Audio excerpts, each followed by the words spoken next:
Está no ar! O mais tradicional podcast sobre corridas do Brasil. Os comentários e o debate sobre automobilismo de um jeito que você só ouve aqui. A partir de agora, Thiago Raposo, Diogo Gomes e Fábio Campos apresentam Café com Velocidade. Café com Velocidade. A dose certa na análise do esporte a motor. Para você que nos ouve no cafécomvelocidade.com.br, estamos começando o segundo bloco da edição 606. Se você não ouviu ou não percebeu, né, que saiu um bloco domingo à noite, bem diferente do que realmente acontece, geralmente acontece, que são os blocos na segunda à noite ou na terça-feira pela manhã. Fizemos esse experimento aí, como o Diogo Gomes está com aquela agenda dele, né, de universitário, não tem tempo para mais nada de segunda a sexta, a fórmula que nós encontramos, eu e Fábio Campos, foi gravarmos no domingo à noite para ter o garoto aqui com a gente participando. E pode ser que isso se repita principalmente, né, nos domingos em que não tiver Fórmula 1, aqueles domingos, aquelas semanas prévias de um GP, e que aí o Fábio Campos estará com um domingo mais tranquilo, não vai estar correndo atrás do prejuízo de vários torrents e downloads para assistir, então ele consegue aí com mais facilidade encaixar esse horáriozinho à noite também. A gente só precisa aí sincronizar com a namorada do Diogo também, aí fechou. A gente tem esse bloco domingo à noite. Não tenho culpa nenhuma disso, ouvinte, nenhuma. Isso é organização de horário entre eles é que ficam lá brigando por horário. Não acredite nisso, eu não tenho absolutamente nada a ver com isso, não vem com essa questão de torrent, não, que não vem com isso, não. Mas como é que nós vamos gravar no domingo à noite de Fórmula 1 se você assiste a corrida domingo à noite? Eu prefiro continuar essa discussão fora do ar. Perceberam então, né, ouvinte? A contradição. Tem mais contradições do Fábio Campos aqui, enviado por ouvintes. Nós vamos ler os e-mails daqui a pouco, então fiquem tranquilos. Mas houve uma substituição, né? Nós estamos gravando o segundo bloco na segunda-feira. Diogo Gomes deve estar lá agora, naquela sala de aula, pescando, né? Ele trabalhou o dia inteiro, já nem está muito prestando atenção na aula. Mas nós trouxemos de volta ele depois de muito tempo sumido, Eilor Marigo. Então seja muito bem-vindo, Eilor. E demorou, hein, para voltar. Demorou. Sempre um grande prazer estar aqui com vocês. Muito obrigado pelas boas-vindas. Muito Fiquei bem. Sério, depois de um tempo, né? Deu para perceber. Maturidade chegou até você. Muito bem, Fábio Campos, nós soltamos um bloco ontem, então, nesse bloco nós falamos um pouquinho de Leclerc, nós falamos um pouquinho de Canadá, né, tipo quase uma prévia aí para o Canadá, perguntamos, né, pedimos aos ouvintes e-mails e tal, e recebemos aí 2 e-mails bem legais, um do Jailson e um da Fabrícia, então vou começar aqui por esses e-mails para a gente começar as discussões e trazer o Eilor também aqui para discussão junto com a gente. O primeiro do Jailson, Fábio Campos, ele diz o seguinte, elogiou, muito boa a antecipação do bloco da Fórmula 1, melhor ainda a volta do Diogo Gomes, poderia inclusive sempre nos finais de semana sem corrida de Fórmula 1 fazer esse bloco, assim poderiam contar com a participação do integrante universitário. Sobre o GP de Mônaco, achei que o Fábio Campos meio que entrou em contradição, quando ele falou sobre a punição dada ao Verstappen pela saída do seu pit stop. Sempre foi defendido que não se deve punir pela consequência, o que também concordo. Porém, fiquei com a impressão que criticou a punição pelo fato de não ter ocorrido nenhuma consequência. Fábio Campos. Eu não sei se é uma contradição, eu até citei, né, que quando há uma coisa muito grave que acontece, você até pode compreender a punição. Mas eu fui contra a punição porque eu disse ninguém foi colocado em risco, na minha visão. E acho que na questão de Mônaco sempre vão liberar o cara naquela situação. Não é você se render a uma coisa que vai ser feita, então não vamos investigar. Mas Mônaco é uma coisa que é uma pista que é um momento da corrida que deveria ser mais valorizado. Não estou falando para fazerem isso só em Mônaco, embora eu até tenha dito, para reforçar a minha posição, que não deve se punir porque a pista é mais apertada do que outras. Talvez isso vá na linha do que o Jailson colocou. Porque se há exatamente a mesma liberação no mesmo momento, no mesmo instante, numa pista como a Malásia, como a China, em que tem áreas de boxes enormes, não haveria punição. Então eu até disse, não é porque Mônaco é mais apertada que tem que ter essa consequência. Eu sou contra a punição porque eu acho que ninguém entrou em risco. Mas como eu citei o exemplo, se eu não estiver confundindo na minha memória, de que se um pneu acerta um câmera, se um pneu acerta um membro de uma equipe, você acaba fazendo uma reprimenda, pode ser que o ouvinte tenha entendido dessa maneira. Mas para mim o principal que tem que ser analisado é o contexto geral. Alguém foi colocado em risco? É um momento da corrida em que as equipes têm... vale incentivar as equipes a tentarem? E para terminar, eu disse o seguinte: seria até mais a favor da punição se punisse o Verstappen por ter espremido o Bottas. Eu disse isso no programa. O Bottas é mais espremido pelo Verstappen quando os carros já estão, entre aspas, andando, entre aspas não, estão de fato já em movimento, do que simplesmente o que foi declarado, que é o unsafe release, que é a liberação insegura. Se o Verstappen não tivesse espremido o Bottas, e isso é um momento após a liberação, era mais uma razão para não ter punição. Antes de trazer o Weyler aqui, eu acho que tem que ter um pouquinho mais de disciplina, não é bem disciplina a palavra, um pouco mais de pulso firme com esses incidentes dentro do box, porque não aconteceu dessa vez, mas é muita gente ali, é muito jornalista, cinegrafista, segurança, membros de equipe. A gente lembra aquele GP, eu não lembro muito bem, eu acho que foi Melbourne, que um pneu kick bate na cabeça de um cameraman que cai no chão e tal. Foi Alemanha. Aquilo foi Alemanha, se eu não foi Alemanha? Então, eu acho que o Verstappen, se fosse soltado dessa forma em qualquer outro GP, ele teria sido punido, porque foi muito em cima. Foi muito unsafety release esse, que ele saiu do lado. Então eu acho que deveria, eu concordei com essa punição. Infelizmente teve toda essa consequência pro resultado, ele perdeu as posições que perdeu e tudo mais, mas eu acho que é um risco muito grande começar a fazer vista grossa para esses incidentes dentro do pit stop. Eiler, duas visões diferentes aqui agora para você dar o teu ponto de vista. Então, gente, eu acho que eu vou falar o que eu sempre falo a respeito desse tipo de coisa. Desde que exista uma regra e ela seja clara, eu acho que não tem problema punir. Agora, eu acho que você pegar um caso isolado, um caso específico, e aí eu tendo a concordar com o Campos nesse sentido, e você primeiro ver o que acontece para depois pensar se vai punir ou não, fica muito complicado, fica muito difícil. Por exemplo, para mim, esses entreveros que acontecem nos boxes não são tão prejudiciais e tão perigosos como, por exemplo, que a gente viu acontecer na qualificação, que vem acontecendo na maioria dos circuitos fechados, que é a galera simplesmente quase parar o carro antes da primeira chicane para abrir volta rápida. E em Mônaco a gente viu quase 2 acidentes por conta disso. Esse tipo de coisa me deixa mais frustrado com a regra, entendeu? Você tem um problema, inclusive, de atrapalhar outros pilotos, etc e tal. Me deixa mais frustrado em relação a não ter absolutamente nada sobre isso na regra do que os problemas dos boxes. Os boxes, para mim, é muito simples. É segurança.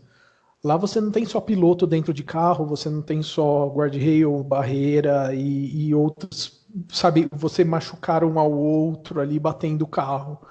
Você tem gente a pé fazendo troca, você tem gente atravessando os boxes, você tem diretor de equipe atravessando sem olhar na frente de piloto que está saindo do box, já chegou a acontecer. Então eu acho que se você disser que as regras dentro dos boxes têm que ser bem rígidas e restritas, para que qualquer probleminha desses, um unsafe release, né, soltar o cara de uma forma perigosa, ou mesmo uma briga dentro do box, você criar essas regras e dizer que isso é claro, eu acho muito mais produtivo do que você depois ficar juntando os comissários para avaliar se aquilo lá foi um erro ou não. Entendeu? Nem tudo que acontece dentro do box é óbvio e simples de analisar, mas eu acho que regras têm que ser muito, muito claras nesse sentido. Naquela hora, a hora que soltam ele dos boxes, eu acho que houve ali um risco. Se os carros se encontrassem ali, eles poderiam atropelar um mecânico que estivesse no box da frente, entendeu? Então, nesse caso, eu acho complicado você não tornar essa regra clara o suficiente para você ter que, depois do acontecido, debater se é passível de punição ou não. Isso me incomoda muito mais do que a punição só pela punição. Eu acho o seguinte: primeiro, os jornalistas não estão livres nos boxes no momento, na hora da corrida. Em outros treinos, nos treinos livres, eles até estão. Cinegrafista, que eu queria dizer, não jornalista. Não, mas os cinegrafistas também são só os da transmissão oficial. Assim, as televisões que cobrem a Fórmula 1 não podem deslocar pelos boxes na corrida, como elas podem fazer durante os treinos livres. Os treinos livres elas podem andar de uma ponta até a outra. Na corrida não. Na corrida os jornalistas ficam num ponto fixo e eles não podem andar, eles não podem se mexer.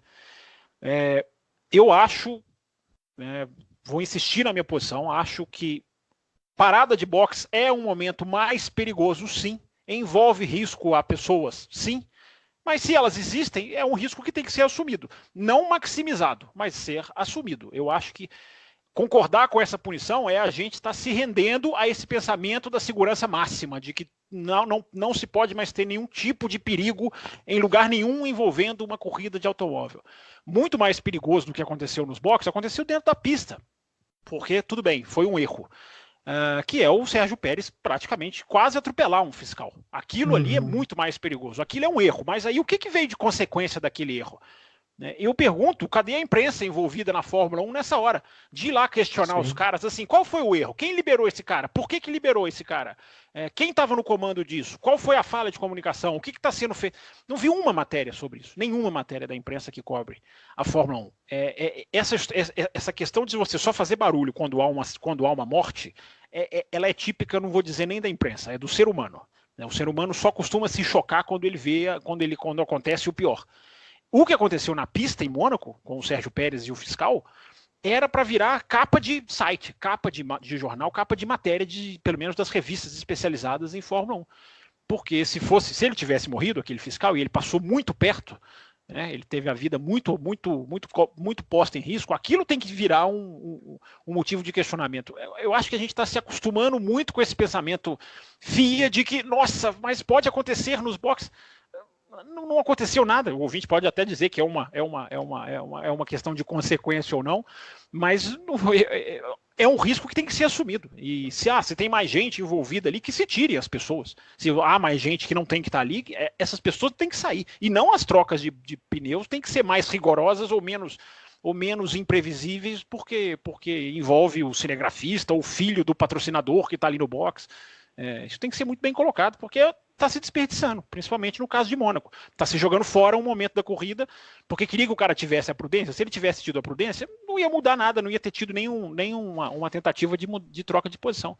Isso tem que ser incentivado, dentro dos padrões, claro, sem nenhuma loucura, mas tem que ser incentivado. E quando eu falei também no programa passado, da questão até da consequência, se o carro sai com uma roda, você pode sim chamar a atenção da equipe de uma maneira mais rígida, porque houve ali claro que tudo é um erro, ninguém faz nada por querer, mas houve ali uma situação muito mais de ser, digamos,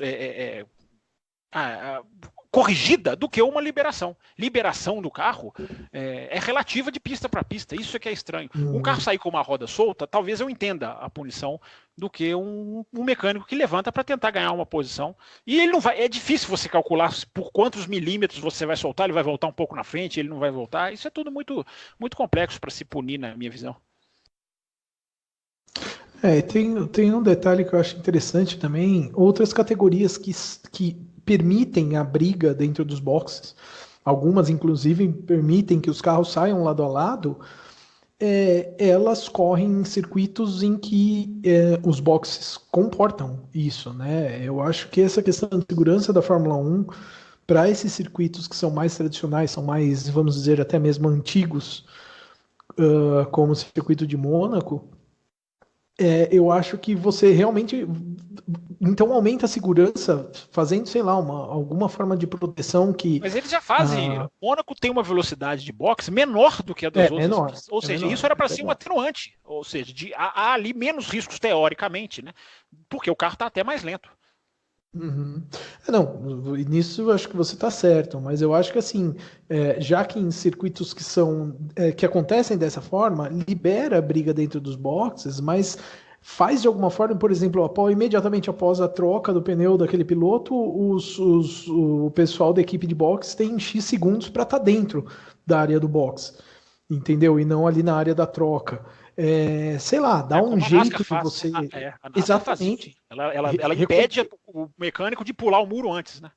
Exatamente, tanto é, inclusive, que tem um muro na NASCAR, né? Então, é óbvio que na Fórmula 1 talvez isso não funcione dessa forma, mas criar uma alternativa pela segurança. Eu também acho, por exemplo, inclusive é engraçado, quando eles soltaram o Verstappen, na hora o pessoal começou a reclamar de punição e eu coloquei, gente, o Verstappen está tentando, pelo amor de Deus, não punam o cara que está tentando. Mas aí você tocou num ponto que eu falo aqui, né? É o pensamento race control cada vez mais dominando o torcedor, né? O fã. Exatamente. Cada vez mais a primeira reação do fã é tem que punir, foi culpa desse, foi culpa daquele. Eu acho que você está contando um exemplo que até reforça isso, né? Sim, agora por outro lado, eu também acho que assim, as regras dos boxes têm que pensar na segurança das pessoas que estão ali a pé, tem. Até porque a gente sabe que é uma coisa complicada, é uma coisa perigosa. E, pô, eu tive a oportunidade de ver ao vivo como funciona uma troca de pneu, uma parada de boxes de Fórmula 1 dentro dos boxes. E, gente, é uma coisa que assim, não dá para você pensar como aquilo é rápido. Então, esse cálculo que você falou, Campos, de pô, o cara entra, troca os pneus e sai, e o cara que libera ele para sair tem que ver se vem carro, se tá numa distância segura e soltar, isso tudo acontece em 1 segundo. Não é brincadeira, é 1 segundo. 1 segundo e meio que o cara tem que bater o olho e voltar. É verdade. Meu, bater o olho e voltar em 1 segundo e meio, você nem conseguiu ver de relance a distância que o outro carro tá vindo. Então é difícil mesmo. Não, e fora a pressão que esse cara sofre, né, Ilo, de não prejudicar, sim, porque ele pode ser conservador em excesso e 1 segundo pode ser o excesso. E aí a pressão em cima desse cara, tudo bem, eu repito, não é para não punir por causa disso. Ele tem muita pressão, vamos aliviar para ele. Não, mas em situações como Mônaco, eu estou dizendo, o bom senso de uma corrida como Mônaco, isso deve ser considerado na minha visão, né? E considerando que também tem esses detalhes, né? Os carros estão bem mais lentos, enfim, tem uma certa preocupação além aí, né? Mas é complicado. Eu acho que é uma questão que também tem que ser mais bem clara, sabe? Bem clara mesmo. A regra diz isso, o que a gente vai trabalhar para cumprir isso? O que eu acho complicado é acontecer com um e punirem de um jeito, acontecer com outro e punirem de outro jeito. Isso eu acho que acaba sendo mais prejudicial para a regra em si, sabe? Eu mantenho. Eu acho que o pós-liberação é que foi o grave. Se o Verstappen levanta um pouquinho o pé ou não espreme o Bottas, não tinha o toque, não tinha sido tão chamada a atenção. Não é unsafe release na minha visão. É um piloto que não deu espaço para o outro na linha de boxe. Um unsafe release, no caso. Unsafe. É o nome oficial. A pergunta da Fabrícia Bianchini aqui, Fábio Campos, então, já que a gente matou a do Jailson nessa questão aí do pit stop lá de Mônaco. A Fabrícia fala aqui um pouquinho do Verstappen, que ela sempre gostou do Verstappen, desde a época do kart e tudo mais, que ela conheceu o Leclerc mais recentemente na Fórmula 2, aí ela faz algumas perguntas aqui no fim. Na opinião de vocês, o risco que o Leclerc correu em Mônaco com as ultrapassagens valeu a pena? Tem outras perguntas, mas eu quero começar com essa. Eilor, você, dando um pontapé inicial. Cara, sabe o que eu acho nesse ponto de vista? A gente fazer uma análise de valer a pena, para mim funciona da seguinte forma. É muito fácil a gente falar que se o cara tivesse conseguido fazer as ultrapassagens sem problema nenhum e tivesse passado, ele seria gênio. Como uma ou outra coisa dá errado e às vezes bate, talvez a gente questione, valeu a pena? Eu acho que assim, o piloto tem que arriscar, o piloto tem que tentar. A grande punição do piloto, vocês podem ter certeza absoluta, que é que quando ele erra, ele é o maior prejudicado do erro dele. Então, assim, eu acho que é muito fácil a gente falar, não sendo um piloto, estando na pista, estando em Mônaco com uma Ferrari, onde você larga lá de trás por um erro da equipe, claramente um baita erro da equipe, e você virar e falar, acho que eu vou ficar aqui atrás para ver o que eu consigo ganhar a partir da estratégia. Não, entendeu? Você tem carros na sua frente que estão andando 2 segundos, se você estivesse atrás da Williams 3 segundos mais lento que você vai tentar ultrapassar, mesmo em Mônaco, e mesmo correndo risco. Eu acho que isso é o espírito de uma corrida de automobilismo. E eu acho que o piloto sempre, o grande piloto, o piloto que a gente quer assistir correndo, sempre tem que tentar ultrapassar e sempre vai tentar ultrapassar. E se der errado, o grandíssimo prejudicado desse erro é ele. Logo, eu acho que é meio inútil a gente questionar, entendeu? Se ele não tivesse tentado, ele teria ficado com o carro inteiro e conseguido fazer uma corrida até o fim? Teria. Porém, se ele não tivesse tentado, ele ia fazer o quê? Ficar correndo lá atrás a corrida inteira? Porque, afinal de contas, é Mônaco? Não. Então, eu acho que isso vale para Leclerc, da mesma forma que valeu para aquela tentativa de ultrapassagem em cima do Hamilton, do próprio Verstappen. Né? Eu acho que essa tentativa de ultrapassar, quando dá errado, a gente questiona, será que valeu a pena? Mas quando dá certo, a gente fala, puta, mano, é isso que a gente gosta de ver na Fórmula 1. Logo, acho que tá respondido. Eu acho, Fábio Campos, antes de passar para você falar um pouquinho sobre esse assunto também, que era isso ou nada, né? Nós estamos falando de Mônaco, uma pista que a gente sabe que tem todo esse conceito de que é difícil ultrapassar e tal, que acaba sendo uma realidade, né? Um conceito que se confunde com a realidade neste caso, né? Existe ali alguns pontos, dá para você tirar e tal, mas não é uma pista como uma outra qualquer, não é uma China, por exemplo, uma Silverstone e algumas outras pistas aí onde se consegue fazer ultrapassagem. E aí ele estava lá atrás, só pontua os 10 primeiros colocados. Ou ele tenta, ou ele parte para tentar ultrapassagens agressivas, sabendo-se que corre-se o risco de acontecer o que aconteceu, ou ele termina lá atrás e não marca ponto também. Então, a minha opinião, respondendo a pergunta, Fabrício, valeu a pena. Não deu certo, mas valeu a pena, porque se ele não arrisca, ele termina lá atrás, também não teria valido a pena a corrida dele. Uhum. Não, mas eu acho que se ele não fizesse nada, em termos de agressividade, ele poderia marcar pontos, sim, porque ele sai com o pneu mais duro. Vários pilotos já fizeram isso ao longo dos anos. Um monte de gente para, ele fica na pista, dá algumas voltas mais rápidas e consegue ganhar nisso aí algumas posições. Quanto é impossível saber. Só que aí é a questão interessante, né, da pergunta da Fabrícia e da resposta do Hélio, que também achei interessante. É o tipo de automobilismo que as pessoas esperam. Valeu a pena para quem? Para nós valeu. Acho que valeu para ele. Até não sei se o Eilo já ouviu a edição passada, mas eu falava aqui na edição passada do Café que ele saiu no sábado já declarando isso. Ele falou, vou para uma estratégia que provavelmente vai me levar ao acidente. Ou seja, ele falou, ele decidiu, ele teve a postura, e aí é a grande questão. Aí é a palavra, postura de piloto. Que, olha, eu não vou ficar aqui cruzando, né, fazendo um cruzeiro pela prova e ficar para ganhar posição só nos boxes. Eu vou correr. Eu vou fazer aquilo que eu sou, né? Porque eu sou piloto, eu vou correr. Só que para muitas pessoas, e a gente tem hoje uma infinidade de pessoas, inclusive na imprensa brasileira muito, de pessoas muito resultadistas, né, de que só olham por resultado, são capazes de crucificar um piloto que tenta porque ele não conseguiu o resultado. Então, essa estratégia de ele ficar na pista, tentar ganhar nos boxes, ela poderia sim acontecer, mas o espetáculo ganharia o que com isso? O espetáculo ganhou, valeu a pena para o fã, valeu a pena sim para a Fórmula 1. Não acho que foi que a agressividade dele tem alguma coisa a ver com a postura contra a equipe. Não, nada disso.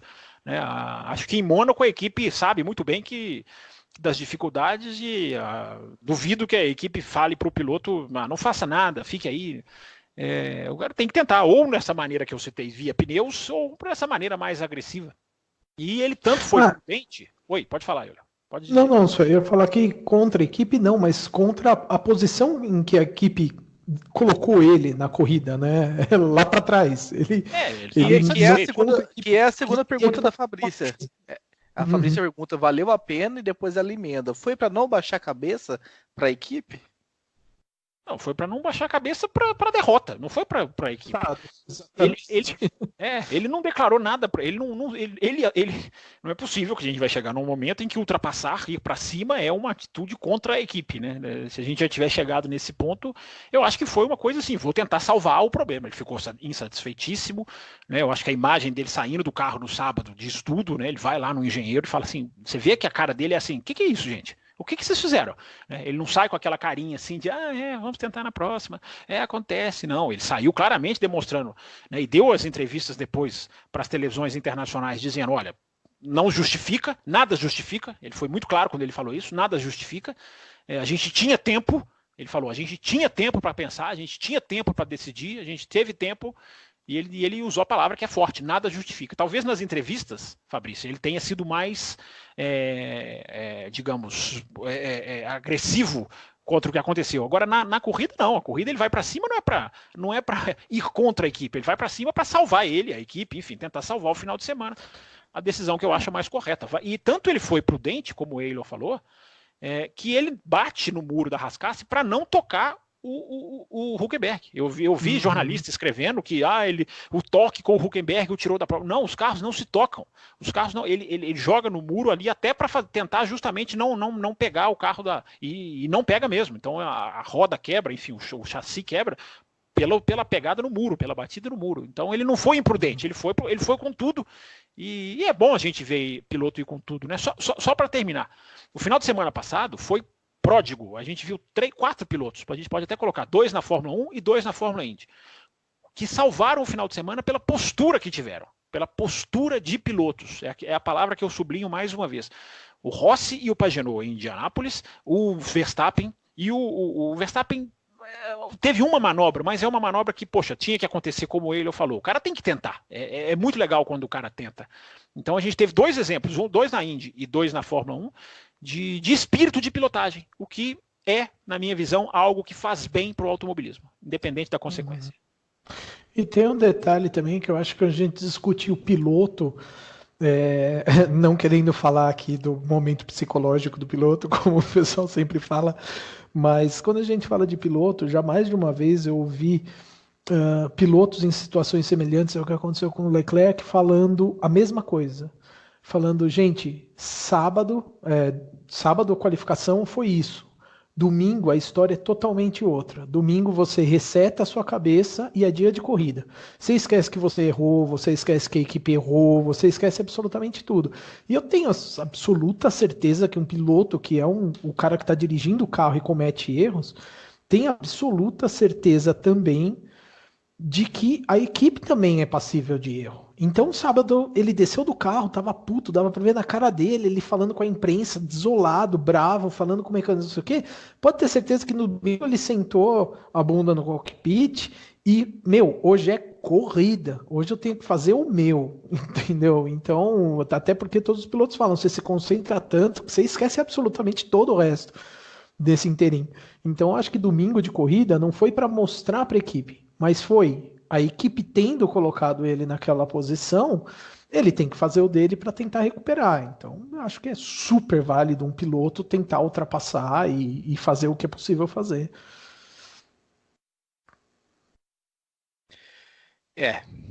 Eu também acho que, como eu disse no meu primeiro comentário, tinha que ir para cima. Eu prefiro muito mais pilotos que tentam do que a gente sempre lembra daquela corrida em que o Bottas cola no Vettel, né? Foi que prova aquela, Fábio Campos, ano passado? Que ele cola no Bahrein, as 2 últimas voltas ele colado no Vettel e não foi faz mais que 2, não foi não? Foi mais que 2, parece que foi umas... as 2 ele entra bem claro na reta, mas ele já estava perto do Vettel mais voltas. 2 é que é bem claro. Até o Ricardo, eles mostraram isso pro Ricardo ano passado, o Raposo. Acho que foi na prova seguinte na China, eles colocaram uma telinha e você vê a cara do Ricardo olhando assim para a tela e o Ricardo fala assim, você vê que a expressão do Ricardo é assim, não é possível. Eu tentaria. E ele fala, eu tentaria. Ele se controla para não atacar o Bottas, mas você vê que na expressão dele é uma coisa assim, nossa, ele até solta um nossa, é incrível como ele assusta com a não tentativa do Bottas no Bahrein no ano passado. E fechando aqui as perguntas da Fabrícia, ela pergunta, né, se existe alguma possibilidade da Ferrari rever esse posicionamento dela ainda neste ano, nessa questão de essas cabeçadas que ela anda dando de agora vai você, agora abre você, deixa o outro ir, etc e tal, que a gente viu. A gente até esbarrou nesse assunto no primeiro bloco, né, Fábio Campos? É verdade, que prazer ver a Fabrícia participando tão ativamente aí do nosso programa. Eu acho que, eu não sei se a Fabrícia quis dizer a postura até assim, macro da equipe, até uma mudança técnica na equipe, ou se ela quis se referir apenas a essa questão de manusear os seus pilotos. É muito importante, Fabrício, a postura, vou de novo falar a mesma palavra, né? O posicionamento do Charles Leclerc. Né? O piloto que se coloca como um piloto facilmente mandado, facilmente manipulado, depois é difícil ele sair dessa. Não se colocar como alguns pilotos brasileiros, como, não, pode mandar, eu faço, quantas vezes mandar, eu vou sair do carro de cara fechada, alguns até nem isso, né? Alguns já saíram sorrindo, mas ele se posicionar contra a equipe de isto me incomoda, e isto não aceito essa situação com facilidade, é fundamental, Fabrícia, para que esse tipo de posicionamento não fique se repetindo. É muito interno deles, mais até do que em cima de tudo que a gente repercute, né? Eilor, alguma coisa sobre a postura da Ferrari? Eu acho que tecnicamente essa parte que o Campos questionou aí se também teria essa visão macro da equipe, eu acho muito difícil. O próprio Binotto deu uma declaração essa semana falando que tecnicamente hoje a Ferrari não tem o que mexer mais, o que eles precisam é realmente se concentrar em fazer o trabalho direito. Teve uma declaração recente dele em relação a isso. E obviamente eu imagino que a Ferrari, a gente tem sempre que lembrar que é um outro mundo completamente diferente, porque por trás da Ferrari existe a imprensa italiana. A imprensa italiana, minha gente, pressiona muito ferrenhamente. Então, eu acho que... Mas eles não pressionam contra esse tipo de manobra, Will. Isso é que me chama a atenção. A imprensa italiana se revolta mais contra a falta de resultado do que contra a manipulação de resultado. Não, mas é isso mesmo que eu me refiro, viu, Campos? Sim. Eu acho que a questão da Fabrícia aí tá se mais para frente... Né? Sim. Isso. E também se mais para frente a Ferrari pode mudar de postura em relação aos pilotos também, entendeu? Eu acho que aí a gente já está falando de uma coisa bem mais difícil. Eu acho que, querendo ou não, o Vettel ainda é a figura de ouro e a carta na manga da Ferrari nesse momento. Então eu acho que mudar algum posicionamento nesse sentido, eu acho muito, muito, muito difícil. Eu acho mais fácil eles começarem a questionar a fórmula de trabalho que eles estão usando, a estrutura que eles estão usando dentro da Ferrari, do que realmente eles fazerem alguma alteração técnica ou uma alteração de posicionamento de piloto. Eu acho que Ferrari é Ferrari, gente, a gente já está acostumado. Vettel é o competidor deles para o campeonato. Ponto. Isso não vai mudar esse ano. Eu acho muito difícil isso mudar esse ano. Né? Então, eu duvido. Sempre, principalmente sendo a Ferrari, eu duvido que haja alguma mudança de postura em qualquer um desses pontos, nesse sentido. Vamos ver. Eu acho que a Ferrari está realmente muito perdida, desestruturada, com a mudança de comando, com a promessa que se veio da pré-temporada e que não se confirmou, com problemas encontrados lá, né, no carro e tudo mais, aquela questão do motor que a gente comentou aqui nos primeiros programas deste ano. Então aí acho que fica muito mais vulnerável pelas pressões, não só da mídia que não falamos, mas pressões populares, redes sociais e tudo. Acho que até isso chega a ser o ponto. Talvez não deveria uma empresa desse tamanho deixar-se influenciar. Eu acho que até chega ao ponto, neste momento, de até isso pesar um pouco e eles começarem a avaliar. Então eu acho que pode ser sim que o Leclerc, pensando em Leclerc como atrás de Vettel na classificação, mas que ele seja menos prejudicado, ou que façam menos essa manobra daqui para frente devido a essa fragilidade. Obviamente vai chegar num ponto que, se o Vettel tiver disparado no campeonato, ou o Leclerc, que isso de repente até começa entre aspas, a se justificar, ou eles começam a achar justificativa, mas eu acredito que até a postura na última prova em que eles fizeram isso, em Barcelona, né, que mandam passar, depois inverte e tal, do quanto eles estão desorganizados e o quanto eles estão batendo cabeça sem saber muito bem o que fazer. Fábio Campos, Eilor, mais alguma coisa da Ferrari pra gente shiftar aqui de assunto? Eu não entendo o que você quis dizer, mas enfim, faça aí isso aí que você falou que eu não sei o que significa. Esse português tão bonito que o meu conhecimento nem alcança. Eu tive autorização do André do Pau para usar termos de outras línguas aqui. Entendi. O Ronildo. Precisamos conversar, viu, André do Pau? Precisamos conversar. O Ronildo mandou o seguinte: por que vocês, no caso a gente, Fábio Campos, se comportam como a grande mídia e não falam das atitudes de Rosberg para, digamos, ganhar o campeonato de 2016? Para mim, o Bottas é no mesmo nível do Rosberg, só que até o momento não está se comportando como o alemão no período de 2015 a 2016. Algo que vem percebendo que Hamilton não tem muita habilidade para acertar um carro. Falo isso porque o próprio disse que o melhor piloto que acertava um carro era o Rosberg. E o Bottas tem alguns GPs de 2019 que fez esse trabalho melhor do que o inglês. Por exemplo, o Mônaco e o Azerbaijão. Ronildo, antes de passar para o Fábio Campos, eu não sei há quanto tempo você nos ouve, mas a gente falou bastante, não, Fábio Campos? Na época do Rosberg, o quanto aquela corrida da Áustria, o quanto que a gente bate na tecla daquela corrida da Áustria, ou seja, né, o que o Rosberg fez, as atitudes do Rosberg. Eu acho que a gente falou bastante, não, Fábio Campos, das atitudes do Rosberg para ser campeão?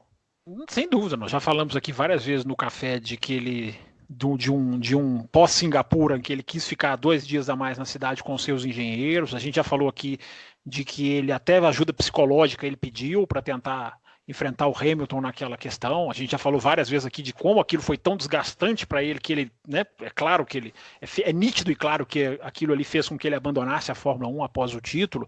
Eu não sei, eu fiquei com uma ponta de dúvida se na mensagem do Ronildo ele quer dizer se houve alguma coisa muito ilícita, porque quando ele cita a grande imprensa eu fico com a dúvida de se ele tá, se há um acobertamento de alguma coisa antiética, não ilícita, mas talvez antiética. Eu fiquei com essa ponta de suspeita na mensagem do Ronildo, que talvez tenha que escrever de novo para a gente, dizendo exatamente a quais atitudes ele se refere. Mas tudo que nós discutimos aqui em 2016 e após 2016 é a palavra atitude, né? Como que o Rosberg conseguiu ganhar do Hamilton? Muito pela questão das largadas, eu sempre falo aqui, o Hamilton largou muito mal em várias corridas daquele ano, isso foi decisivo. Teve a tal quebra do Hamilton na Malásia, que também é matematicamente um ponto importante do campeonato. Mas as atitudes, você citou aí, Raposo, não preciso nem falar de novo. A Áustria, como a Áustria é uma eu já falei aqui várias vezes, né, uma declaração de posicionamento que o Rosberg deu ali na última volta. Então a gente fala assim, e eu não vejo o Bottas, a gente já fez essa comparação, inclusive, né, acho que no pós-Austrália, quando começou um frisson, assim, nossa, já é um Bottas para brigar pelo título. O ouvinte do café se lembra claramente como nós fomos contra o tal frisson de uma corrida e a imprensa já colocando o Bottas como uma coisa de outro mundo. E eu me lembro que abordamos este aspecto. O Bottas, para superar o Hamilton, vai precisar de mais do que velocidade, vai precisar de uma postura fora da pista, de puxar acerto do carro para ele, de às vezes discordar em reuniões. Tem que ter uma postura. Se ficar ali, não, sim, certo, tá certo, não, vou assim, vou assado. É muito pouco para ganhar de um cara que está claramente num nível acima, que é o Lewis Hamilton, né? Exatamente. Eu acho que a gente bateu muito, Ronildo, nessa tecla aqui, principalmente naquele ano, né, da postura, da mudança de postura do Rosberg e tal, e como ele veio construindo aquele título. A gente também nunca esquece, a gente não esquece de forma nenhuma do impacto que a Malásia teve, né, na definição daquele campeonato, aquele motor do Hamilton e tudo mais. Eu acho que a gente bateu muito bem nessa tecla. Elor, você que é ouvinte das antigas, deve se lembrar muito bem, mas quer falar alguma coisa sobre o Bottas aí? Sobre Bottas versus Hamilton? Eu quero fazer uma pergunta do ouvinte agora para vocês dois. Que maravilha. Muito bom trazer convidados que trazem até perguntas. É um convidado modelo. Porque eu gostei de 2 coisas muito boas aí. O Campos falou sobre coisas que o Bottas precisa mudar para competir pelo campeonato com o Hamilton. E o Raposo falou sobre como o Rosberg construiu aquele campeonato para ele. Aí minha pergunta para vocês é exatamente isso. O que o Bottas precisa mudar em toda a postura dele para construir o campeonato em cima do Hamilton? Não esse, talvez, mas o próximo. Eu acho que a gente não pode achar que automobilismo se ganha só fora da pista também, né? Que basta o cara ter uma postura agressiva, deixar a barba crescer, que ele vai ser campeão do mundo. O principal desafio do Bottas é técnico. O Bottas precisa andar em todas as pistas, o que ele anda na Rússia, o que ele anda no Azerbaijão, onde ele só não ganhou as 2 últimas porque o pneu dele furou em 2018. Ele precisa dar um passo acima tecnicamente. E esse para mim, é o ponto crucial. Ele precisa chegar no Canadá e render o que ele rendeu em 2013, mas talvez nem tanto em outros anos. A gente falou disso no primeiro bloco.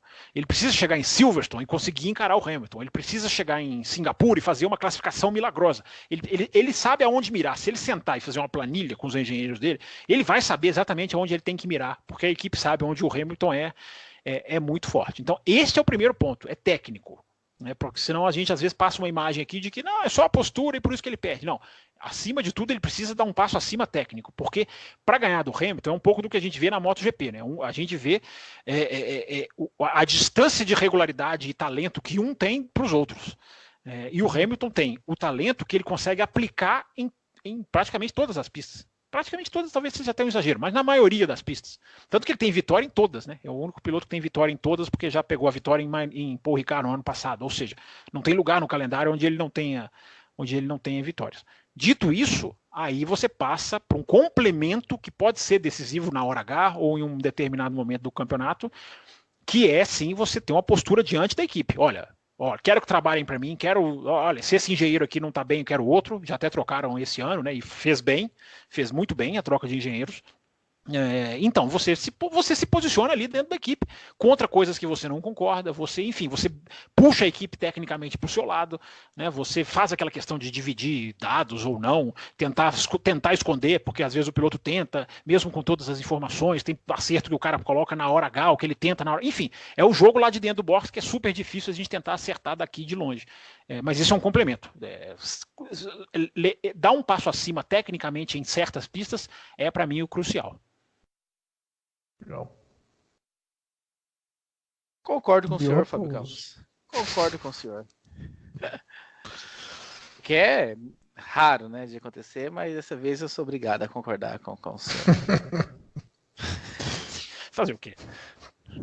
Eilor, você trouxe um assunto, estamos até estreando, né? Nós demos risadas aqui antes do quadro começou. A gente traz um participante e o participante já traz os temas, né? Então, eu queria deixar mais uma vez registrado que eu não tenho nada a ver com isso. Isso é uma postura da qual eu não participei fora do ar, mas enfim, continue. Os próximos participantes do Café com Velocidade, peguem esse exemplo, pegue a visão, né? Como diz o Rick. Pega essa visão aí, venha, receber o convite, já traz tema para ser discutido. E você trouxe um tema muito interessante, né? Que é essa questão aí da Renault, já prometendo, né, um carro com mais potência para classificação, até dizendo, né, um carro de classificação, né? Mas não um carro em si, porque o carro não tem mais carro reserva como nos anos dourados da Fórmula 1.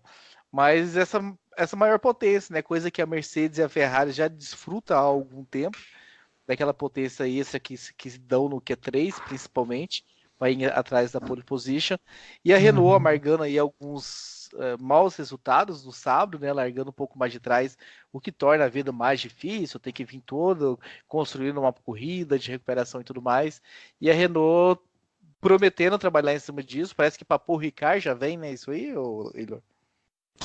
Então, a questão do party mode, né, do modo de qualificação, tanto o Ricardo quanto o Hülkenberg comentaram nessa última qualificação de Mônaco, inclusive, eles perceberam bem isso, que o carro claramente ganhou potência, inclusive o Hülkenberg comentando que algumas curvas que ele fazia numa marcha abaixo, esse ano ele está está pedindo uma marcha ainda no apex da curva, né? No meio da curva, o carro está pedindo uma marcha a mais do que ele usava no ano passado, e que claramente o carro está puxando melhor nessas últimas corridas, principalmente na qualificação. E aí o Ricardo chegou a comentar, né, que agora ele sente que durante a qualificação, finalmente a Renault tem um motor com potência, que por conta de confiabilidade eles estavam trabalhando sempre com uma potência um pouco reduzida. E agora, a partir da última corrida, eles perceberam que realmente durante a qualificação eles conseguem dar mais potência para o motor, o que eles estão festejando.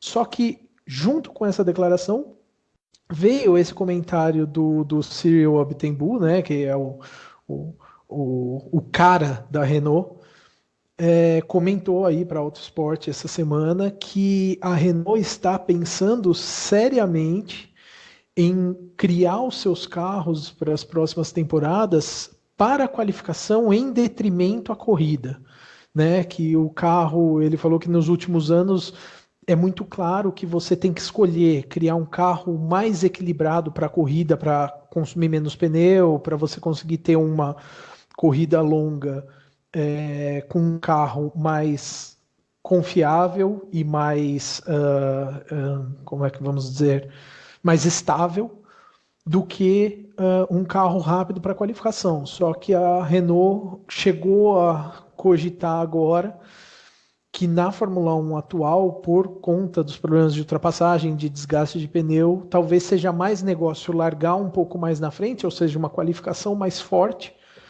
do que um carro tão equilibrado para a corrida, né? Então, pender esse balanceamento para a qualificação.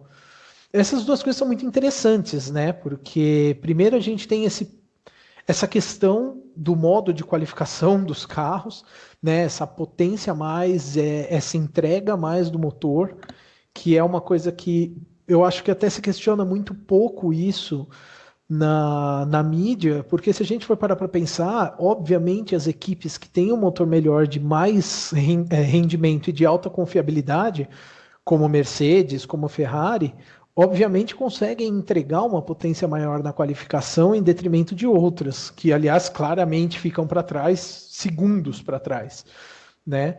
Então esse modo de qualificação já é uma questão muito crucial na Fórmula 1 hoje em dia, que eu acho que se discute até muito pouco. E nessa linha, uma equipe inteira se projetar para criar um carro melhor para qualificação do que para corrida a partir dos próximos anos, né? Eu acho que isso é uma coisa que chama muita atenção, porque a gente sabe que o regulamento da Fórmula 1 vai mudar em 2021, talvez não tanto quanto nós gostaríamos, o Campos concorda comigo nessa, mas vai mudar. Cada vez menos. Cada vez dia menos. Que passa 2021 exatamente. É menos 2021 Puta, e mais 2019. Pior que é verdade. Pior que é verdade. Mas mesmo assim você tem uma equipe pensando que mesmo com essas mudanças talvez valha a pena investir mais na qualificação do que na Fórmula 1. Eu fico sinceramente na dúvida aqui se esse pode ser um tiro certo, se eles estão certos em pensar assim, ou se é um tiro que no longo prazo da corrida vai acabar prejudicando ainda mais a Renault, que já está difícil de conseguir resultado, né? Esse ano a Renault amargou aí um começo de temporada que foi bem, bem complicado. Melhorou realmente agora em Mônaco, né? Talvez seja interessante eles olharem para a Haas, né? O que a Haas fez esse ano, no começo do ano, principalmente, é um caso claro de um carro que era rapidíssimo em qualifying e não tinha o menor rendimento em corrida, não conseguia fazer os pneus. Porque isso que a Renault está fazendo, gente, é basicamente acerto de pneu. Tá? Cuidado quando vocês verem a manchete carro de classificação, porque o parque fechado começa no primeiro minuto do Q1. A partir do momento em que o relógio, o primeiro segundo, né? A partir do momento em que o relógio é aberto no Q1, o carro já está oficialmente em regime de parque fechado. Nem durante a classificação ele pode fazer certas mudanças. E entre a classificação e a corrida ele pode mexer, calibragem de pneu, são detalhezinhos muito, muito pequenos que o carro pode mexer. De resto não pode. Então a equipe tem que fazer a escolha segundos antes do qualifying ser aberto. E a gente viu a Haas esse ano com esse problema seríssimo de estar sempre colocando os dois carros do Q3 e na corrida despencar, principalmente em Bahrein, depois em China. Enfim, depois isso se atenuou um pouco, Mônaco já não dá para contar muito, mas enfim, Barcelona isso foi um pouco melhor, os dois carros estavam bem, até aquele finalzinho que gerou aquela reação estúpida da equipe. Enfim, parece que eles corrigiram, mas é um alento é uma coisa para a Renault ficar observando. Só um detalhe, tá? Que você citou uma coisa muito interessante. Aqui no Café já foi questionado, eu me lembro de, não sei quando foi, eu sou contra esse modo de qualificação dos motores. Para mim, ele deveria ser proibido. Ele para mim, não contribui em nada para o espetáculo. Ele faz com que as classificações sejam mais disputas de motores do que qualquer outra coisa. Hoje ele está menos atenuado, porque hoje a Mercedes já não é só a Mercedes principal que usa, hoje a Ferrari também já tem uma coisa nesse nível, hoje o motor Honda já aproximou, mas principalmente 2018, em outros anos, era aquele negócio, né? Ele tornava a classificação menos interessante, vamos dizer assim. E eu coloquei, só que a gente vai ter sempre gente que não quer isso, porque tem sempre gente que liga a televisão para ver mais tecnologia do que esporte. A Fórmula 1 tem essa parcela do público que é muito grande. Mas eu acho que para o esporte seria muito melhor se não tivesse esse modo de cada um vai com seu motor é assim, porque ele fez durante muito tempo em que a diferença só aumentasse. Ele não contribuiu em nada para uma certa imprevisibilidade. A gente já abordou aqui, mas é um bom tema para a gente continuar também de olho e eventualmente discutindo mais também, se necessário, né? Sim. Eu vou concordar com você quanto a 2018, porém 2019 eu vou te dizer assim, Campos. É óbvio que eu também preferia ver muito mais equipes lutando pela primeira posição, pela pole, né, na qualificação. É claro, eu acho que em sã consciência ninguém, a menos que o cara seja um torcedor fanático, ninguém quer ver só um cara fazer pole position.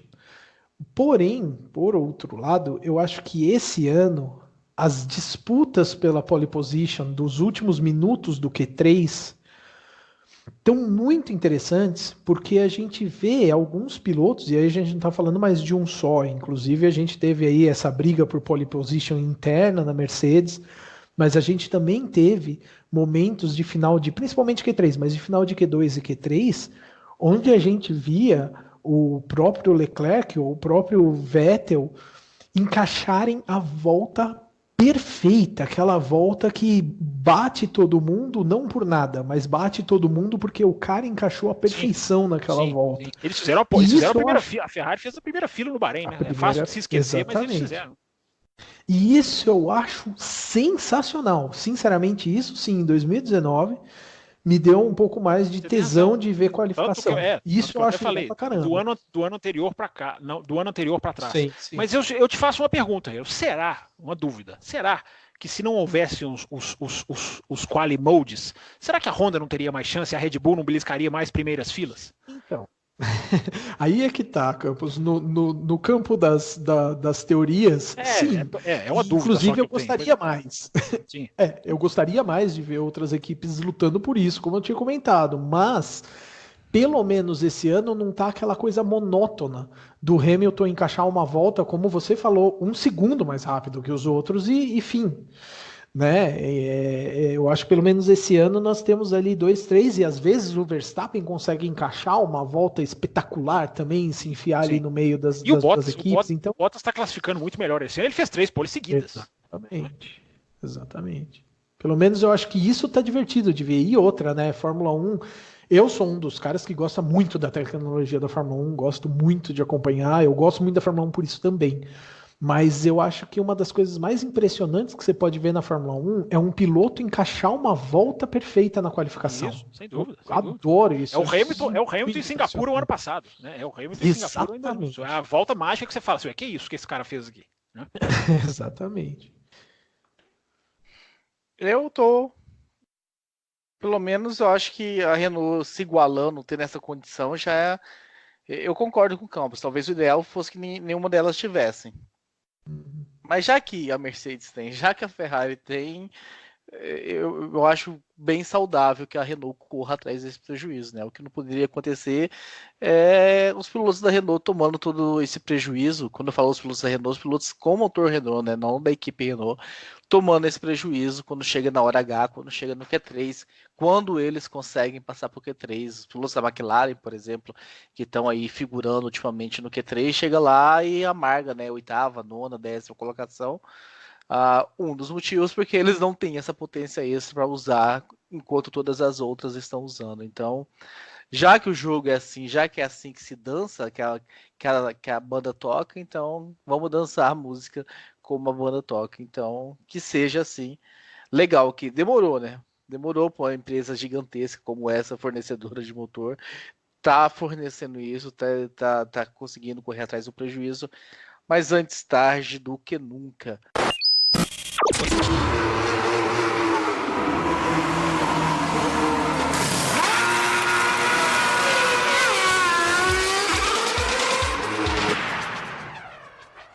Então é isso, terminando essa discussão aqui sobre esses pontos, né? Verstappen, a questão do Rosberg, Bottas e todas as perguntas que nós recebemos.